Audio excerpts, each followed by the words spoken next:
저 글로벌 증시 마감 동향도 살펴보도록 하겠습니다. 먼저 아시아로 가보도록 하죠.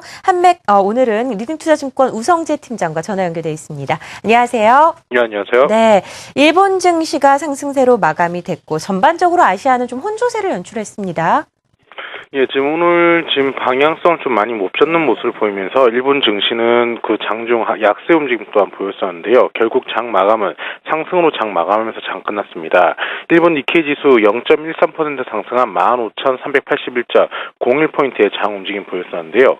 지금 단기 가열에 따른 시장에서의 장중 차익 매도 물량들이 좀 출현하는 모습을 보여주었지만 일본은행 정책 결정 회의에 대한 기대감 속에서 증시는 상승으로 장 마감했다라 보시면 좋을 것 같습니다.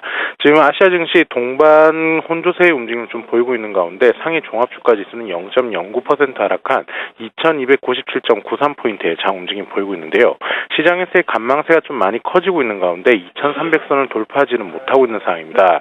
지금 중국 같은 경우에 계속적인 긴축 기조에 따른 아시아 증시 중에서 유독 약세 움직임을 보였었는데 최근 규제가 완화될 것이라는 기대감이 좀 나타나면서 증시의 상승세를 주도하는 모습을 보였지만 결국 2300선을 돌파하지 못하고 있는 가운데 시장에서의 관망 심리는 좀 더 이어져 나간다라 보시면 좋을 것 같습니다.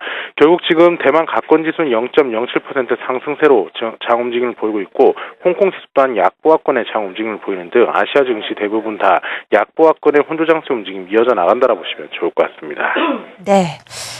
뉴욕 증시는 양적 완화 축소 여부에 대해서 연준 고위 관계자들의 발언이 잇따랐습니다. 특별한 경제 지표가 없었음에도 불구하고 사상 최고가를 경신하던 뉴욕 증시 오늘 약보합 수준에서 마무리가 됐는데요. 아무래도 이 부분이 좀 발목을 잡는 모습입니다. 어떻게 전망하면 좋을까요? 예, 일단 최근 미 증시 가장 강한 흐름을 보여줬습니다. 시장에서의 움직임 자체가 계속적으로 이러한 상승 쪽에 대한 기대감이 좀 나타나고 있는 모습을 보이고 있는데요. 결국 오늘 그리고 내일 있을 증시에서 나올 이벤트에 따른 변동성이 좀 확대될 확률이 높을 것으로 보이고 있습니다. 지금 벤 버냉키 의장이 의회에서 증언을 하고 JP모건의 CEO가 CEO의 해장 겸직 여부가 주총의 표결에 붙여지는 등 새로운 이벤트들이 좀 꾸준히 나타나고 있는 모습을 보이고 있는데요.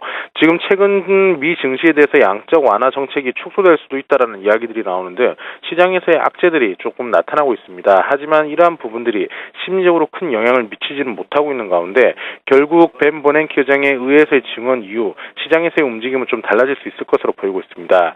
결국 지금 벤 버냉키 의장과 연준 인사들의 발언에 따라 시장에서의 변동성이 확대될 것으로 보이고 있는 가운데 미 증시가 방향성을 잡는 것은 내일 이후에나 좀 나타날 것으로 보이고 있는데요. 오늘 미 증시 같은 경우는 보합권 혼조 장세 움직임 좀 이어져 나갈 확률이 높은 만큼 이러한 부분 좀 염두하시고 접근하셔야 될 것 같습니다. 네, 리딩투자증권 우성재 팀장과 함께 글로벌 증시 상황 점검해봤습니다. 말씀 고맙습니다. 네, 고맙습니다.